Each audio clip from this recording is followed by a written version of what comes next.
Hello साथियों, नमस्कार। मेरा नाम है कुंदन कुमार और हम सब सीख रहे थे गणित विषय जो क्लास 11th का है, उसका अध्याय संख्या 11। चैप्टर का नाम है शंकु परिच्छेद, कोनिक सेक्शंस।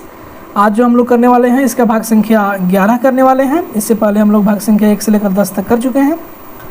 तो पिछले भाग में हम सब जो सीखे थे प्रश्नावली 11.2 के जितने प्रश्न से सबको हमने एक एक कर हल किया था।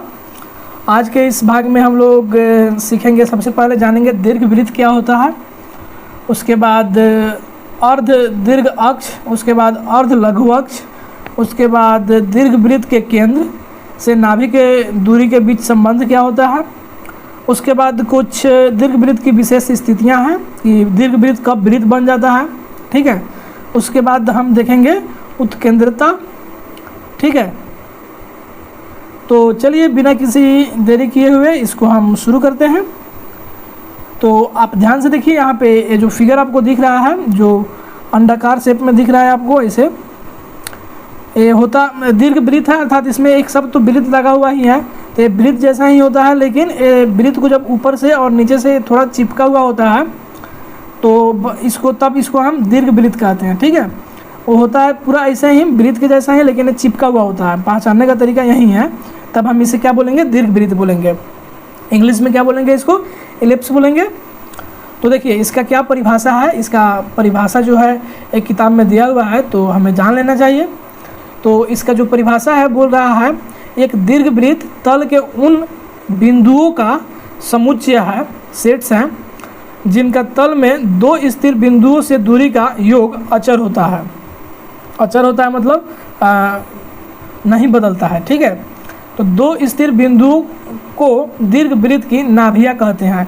यहाँ पे जो दो स्थिर बिंदु है F1 और F2, इसको हम क्या बोलेंगे, नाभि बोलेंगे। तो इसको नाभि फर्स्ट और इसको नाभि सेकंड बोल सकते हैं। तो दीर्घवृत्त में कितने नाभि होते हैं, 2 होते हैं। तो यहाँ पे पता चल गया कि दीर्घवृत्त में ये F1 है, ये वाला F2 है। अब देखिए ये परिभाषा जो है ये बोल रहा है इसके अनुसार कि इसमें जो ये 2 पॉइंट है जिनके तल में 2 स्थिर बिंदुओं से दूरी का योग अचर होता है। ठीक है, अर्थात अगर हम P1 F1 लें, अर्थात P1 से F1 की दूरी जोड़ P1 से F2 की दूरी और P1 से F2 की दूरी और ई वाला दूरी P1 से F2 की दूरी, तो ये जो दूरी है वो किसके बराबर होगा, यह जो दूरी है वो किसके बराबर होगा, वह बराबर होगा P2 F1 जोड़ P2 F2, अर्थात P2 F1 और P2 F2। ये जो ब्लू वाला जो दूरी है और ये जो लाल रंग से जो दूरी दिखा रहे हैं, ये क्या है, दोनों बराबर ही हैं। उसी तरह एक हम अन्य कलर ले लेते हैं, F1 P3 और P3 F2, इसके भी जो दूरी होगी ये क्या होगी, बराबर होगी। तो ये जिसमें सेटिस्फाई करेगा, जिस फिगर में, तो जो ये सेटिस्फाई करेगा अर्थात वो क्या होगा, दीर्घवृत्त ही होगा। अर्थात ये केवल दीर्घवृत्त में ही क्या होता है, ये संतुष्ट करेगा ये वाला। तो यहाँ पे एक टिप्पणी में लिखा हुआ है बात एक, चलिए उसको जान लेते हैं। क्या लिखा हुआ है कि दीर्घवृत्त पर किसी बिंदु का 2 स्थिर बिंदुओं से दूरियों का योग अचर होता है, अर्थात नहीं बदलता है। ठीक है, वह स्थिर बिंदुओं के बीच की दूरी से अधिक होता है। वह जो स्थिर बिंदुओं के बीच की जो दूरी है उससे क्या होता है, अधिक होता है। ये ऑब्जेक्टिव में पूछ सकता है। उसके बाद चलिए देख लेते हैं, यहाँ पे कुछ डिफिनीशंस दिए गए हैं कि किसको क्या बोलते हैं, कौन से पार्ट का क्या नाम है, नामकरण कर दिया गया है। तो देखिए, नाभियों को मिलाने वाले रेखाखंड के मध्य बिंदु को दीर्घवृत्त का केंद्र कहते हैं। ये F1 था, ये F2 था, ये क्या था, नाभि था। तो इसको जो रेखाखंड मिला रही है, इसका जो मध्य बिंदु है अर्थात ये जो O है, इसी को हम लोग क्या कहते हैं, केंद्र कहते हैं। दीर्घवृत्त का क्या कहते हैं, केंद्र, अर्थात सेंटर। तो समझ में आ गया सेंटर किसे कहते हैं। आगे का डिफिनीशन है कि दीर्घवृत्त की नाभियों से जाने वाली रेखाखंड दीर्घवृत्त का दीर्घ अक्ष, मेजर एक्सिस कहलाता है। अब ये जो जा रहा है ना, ये जो लाइन दीर्घवृत्त के नाभियों से जाने वाला जो रेखाखंड है, इसको हम क्या बोलेंगे, मेजर एक्सिस, अर्थात दीर्घ अक्ष। और केंद्र से जाने वाला दीर्घ अक्ष पर लंबवत रेखाखंड दीर्घवृत्त का लघु अक्ष अर्थात माइनर एक्सिस कहलाता है। जो ई वाला दिख रहा है C से D, ये क्या है, ये हमारा अल्प अक्ष है, इसको हम लघु अक्ष या अल्प अक्ष कहते हैं। और ये जो हमारा A से B तक दिखाई दे रहा है, यहाँ से यहाँ तक, ये जो ऊपर लिख दिया है इसको क्या बोलते हैं, दीर्घ अक्ष बोलते हैं। ठीक है, अब देखो दीर्घ अक्ष के अत्यंत बिंदुओं को दीर्घ वृत्त के शीर्ष कहते हैं। और ये जो दीर्घ अक्ष है यहाँ पे जो लास्ट वाला पॉइंट है ए और बी, तो इसको हम क्या बोलेंगे, शीर्ष बोलेंगे, वर्टेक्स। जैसा कि ये आकृति 11.21 में दर्शाया गया है। ये डायरेक्ट एनसीईआरटी में ऐसा दिया हुआ है, आप वहाँ से बुक में से देख सकते हैं। तो अब हम कुछ मान लेते हैं, हम दीर्घ अक्ष की लंबाई को 2a से लघु अक्ष की लंबाई को और 2b से और नाभियों के बीच की दूरी को 2c से लिखते हैं। अतः अर्ध दीर्घ अक्ष की लंबाई a तथा अर्ध लघु अक्ष की लंबाई b है। देखो F1 और F2 अर्थात दोनों नाभियों के जो बीच की दूरी है उसको हम क्या लिख रहे हैं, 2c। ठीक है, और जो यहाँ से इस पॉइंट यहाँ पे a लिखा हुआ था, इसके पहले a और b, अर्थात जो दीर्घ अक्ष थे उसके लंबाई को हम क्या मान लेते हैं, 2a, अर्थात a इधर, तो 2a हो गया। अब देखो जो लघु अक्ष थे यहाँ से यहाँ तक, इसकी लंबाई को हमने क्या मान लिया, 2b मान लिया। ए बी ऊपर और ए बी नीचे, अर्थात 2 छोटका वाला b। ठीक है, तो 2b मान लिया। तो इस प्रकार जो अर्ध दीर्घ अक्ष की लंबाई हो जाएगी, माने दीर्घ अक्ष तो है लेकिन आधा ले रहे हैं, तो उसकी क्या हो जाएगी, a। और अर्ध लघु अक्ष की जो लंबाई होगी वो क्या हो जाएगी, b, क्योंकि लघु अक्ष तो पूरा 2b है। ठीक है, लेकिन हम क्या ले रहे हैं, आधा ले रहे हैं, तो भागा कर देंगे 2 से, क्या हो जाएगा, बन जाएगा b। तो देखिए अब हमें क्या देखना है, संबंध देखना है। अर्ध दीर्घ अक्ष, अर्ध लघु अक्ष और दीर्घ वृत्त के केंद्र से नाभि के दूरी के बीच में संबंध। तो यहाँ पे फिगर दिया हुआ है, सबसे पहले हम फिगर को समझ लेते हैं। तो जो R से P तक की जो दूरी है वो कितनी है, 2a है, अर्थात O से P तक की दूरी टोटल यहाँ पे a दिया हुआ है, इसमें कोई डाउट नहीं है। आगे देखते हैं, ये जो O से F2 की जो दूरी है ये c दिया हुआ है यहाँ पर, तो ये c है। तो अगर ये पूरा दूरी O से P तक a है और O से F2 तक c है, तो F2 से P तक की दूरी कितनी होगी, a माइनस c, क्योंकि टोटल में से c घटा देंगे तो F2 P की दूरी निकल जाएगी। वैसे ही देखिए आगे देखते हैं, F1 O का जो वैल्यू दिया हुआ है वो c हमें ज्ञात है। ठीक है, और O से Q तक की जो दूरी ज्ञात है वो कितना है, b है। अर्ध लघु अक्ष, ये जो b है ये क्या है, O से Q तक अर्ध लघु अक्ष है। अब यहाँ से हम क्या कर सकते हैं, F1Q की वैल्यू निकाल सकते हैं। कैसे, तो अगर ध्यान से देखें तो यहाँ पे एक त्रिभुज बन रहा है, समकोण त्रिभुज, तो पाइथागोरस प्रमेय लगाएंगे तो F1Q निकल जाएगा। तो ये b है, c है, तो F1Q का वैल्यू कितना हो जाएगा, c का स्क्वायर जोड़ b का स्क्वायर और इसका ये अंडर रूट। आया समझ में। उसी तरह F2Q को निकाला गया है, अंडर रूट b स्क्वायर जोड़ c स्क्वायर।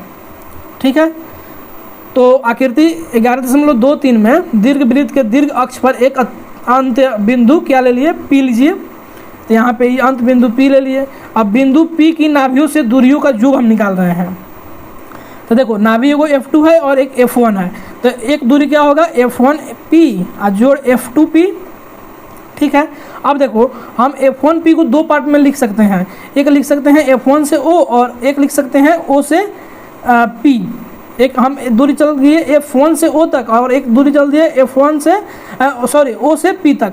तो F1O और O से P, और F2F जैसा है वैसा ही F2P जैसा है वैसा ही F2P रहने दिए। ठीक है, अब देखो F1O कितना है, C है, O से P कितना है, A है, और F2P कितना अभी हमने निकाला है, A माइनस C निकाला है। तो जब हम इसको हल करेंगे तो ये कितना आ जाएगा, 2A आ जाएगा। ठीक है, अब लघु अक्ष पर एक अंत्य बिंदु Q लीजिए। अब एक यहाँ पे एक पॉइंट हमने क्या ले लिया, Q ले लिया। अब बिंदु Q की नाभियों से दूरियों का जो योग होगा, अर्थात F1Q E वाला और E वाला, इसका हम योग देखते हैं तो क्या आएगा, तो F1Q जोड़ F2Q E वाला पार्ट होगा, F1Q और जोड़ F2Q। तो इसके जो दूरी हमने E निकाला है, इन दोनों को अब क्या करते हैं, जोड़ देते हैं। और अगर आप ध्यान से देखोगे तो ये जो हम दूरी चल रहे हैं ये डिफिनीशन के अनुसार क्या होता था, बराबर होता था। तो देखो इसको हमने क्या किया दिया, जोड़ दिया। तो ई बी स्क्वायर जोड़ सी स्क्वायर का अंडर रूट जोड़ बी स्क्वायर जोड़ सी स्क्वायर का अंडर रूट, तो एक वही है एक वही है, दोनों को जोड़ेंगे तो कितना हो जाएगा 2 हो जाएगा, 2 अंडर रूट बी स्क्वायर जोड़ सी स्क्वायर। अब देखो क्योंकि पी और क्यू दोनों दीर्घवृत्त पर स्थित है, तो अभी इसके पहले हम जब दीर्घवृत्त के परिभाषा बता रहे थे तो उसमें बताए थे ये वाला एक F1 था पॉइंट यहाँ पर, और यहाँ पे पॉइंट F2 था, यहाँ पे पॉइंट P था, Q था, R था, तो ये सभी दूरियाँ ऐसे सेटिस्फाई करेगी, ऐसे चल कर आए तो ये सभी बराबर ही होगा। तो यहाँ पे भी हमने 2 पॉइंट लिया है तो उसको वो भी जो दूरियाँ है बराबर होगी, कैसे, तो दीर्घवृत्त के परिभाषा से, अर्थात जो ई वाला दूरी है ये 2a के बराबर होगा, क्योंकि हमने दोनों जो पॉइंट लिया है दीर्घवृत्त के ऊपर ही लिया है। तो यहाँ से हमें एक रिलेशन मिलता है, देखो ये 2 से 2 कट गया, तो a बराबर कितना मिला अंडर रूट बी स्क्वायर जोड़ सी स्क्वायर। ठीक है, अब क्या किया हमने दोनों तरफ स्क्वायर कर दिया, तो स्क्वायर करेंगे तो ए स्क्वायर इधर का अंडर रूट खत्म हो जाएगा, तो बी स्क्वायर जोड़ सी स्क्वायर। तो यहाँ तक समझ में आया, तो ए स्क्वायर बराबर बी स्क्वायर जोड़ सी स्क्वायर।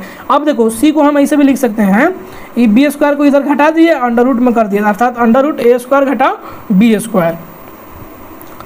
तो ये हमारा क्या था, एक रिलेशन था कि जो सी स्क्वायर का वैल्यू जो होगा ए स्क्वायर माइनस बी स्क्वायर होगा यहाँ से। अब देखिए, अब हम बात करते हैं कुछ विशेष स्थितियां पर, special cases of N ellipse.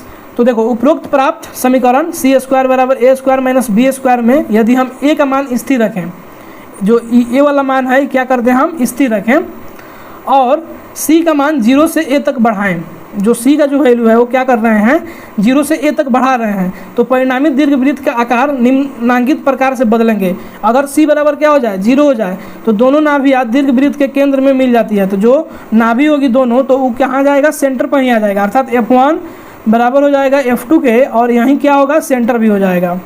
तो जब यह कंडीशन हो जाता है तो क्या बन जाएगा, तब ए बराबर बी हो जाएगा, मतलब ए स्क्वायर बराबर बी स्क्वायर हो जाएगा, और जब ए बराबर बी हो जाएगा तो क्या हो जाएगा, वो वृत्त बन जाएगा। तो इसलिए दीर्घवृत्त एक वृत्त बन जाता है, जैसा कि फिगर में दिखाया गया है। तो इस प्रकार वृत्त जो है एक दीर्घवृत्त का एक स्पेशल केस ही है, जिसे अनुच्छेद 11.3 में वर्णित किया गया है। अब देखो सिचुएशन 2 है जो बोल रहा है यदि सी बराबर ए हो, यदि क्या करते हैं सी बराबर ए तो बी बराबर 0, और दीर्घवृत्त में दोनों नाभियों को मिलाने वाले रेखाखंड क्या हो जाएंगे F1 F2 तक सिमट जाता है, जैसे ई वाला है F1 ई F2 ये है तो ये क्या हो जाएगा सिमट जाएगा, अर्थात ये क्या बन जाएगा मिलाने वाले रेखाखंड F1 F2 सिमट जाएगा, ये पिचक जाएगा पूरा, ऐसे ऐसे इधर से नीचे ऊपर से ही पिचकेगा, इधर से पिचकेगा। तो जो जैसे परवल होता है ना, चाहे अंडा होता है जैसे चिपक जाता है दाबने पर, वैसे ही इसका स्थिति हो जाएगा। ठीक है, अब हमारा एक टॉपिक है उत्केंद्रता। तो उत्केंद्रता किसे कहते हैं, तो देखो दीर्घवृत्त की उत्केंद्रता क्या होता है, तो दीर्घवृत्त के केंद्र से नाभि, सेंटर से नाभि, ये वाला सेंटर था मान लो ऐसे, तो ये F1 था और ये वाला F2 था, ये हमारा सेंटर था, ये वाला ऐसे बनल था। तो देखो दीर्घवृत्त के केंद्र से नाभि, केंद्र है ई नाभि, और केंद्र से शीर्ष की दूरी, और ये वाला शीर्ष होता था, अर्थात यहाँ से हम कलर बदलते हैं, अर्थात ये वाला मान लेते हैं O है, तो O से F2 अर्थात O F2, और केंद्र से शीर्ष की दूरी, और शीर्ष ई है मान लो B है, अर्थात O से B का अगर हम अनुपात ले लें तो वहीं क्या कहलाएगा उत्केंद्रता। उत्केंद्रता को ई के द्वारा निर्दिष्ट करते हैं, अर्थात ई बराबर क्या हो जाएगा, तो हमने क्या किया था यहाँ से यहाँ तक की जो दूरी थी उसको हमने क्या माना था सी माना था।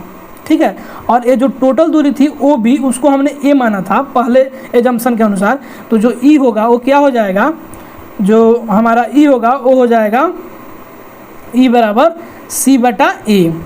तो सी क्या है इसमें केंद्र से नाभि की दूरी है, और ए क्या है केंद्र से शीर्ष की दूरी है, अर्थात ये ओ बी वाला सिचुएशन है। ठीक है, तो इसको हम क्या बोलेंगे उत्केंद्रता बोलेंगे। अगर सवाल में पूछे उत्केंद्रता निकालिए तो हमें क्या निकालना रहेगा सी बटा ए निकालना रहेगा, क्योंकि नाभि की केंद्र से दूरी क्या है सी है, इसलिए उत्केंद्रता के पद में नाभि की केंद्र से दूरी क्या हो जाएगी ए ई हो जाएगी, अर्थात सी बराबर गुना हो जाएगा तो क्या हो जाएगा ए ई।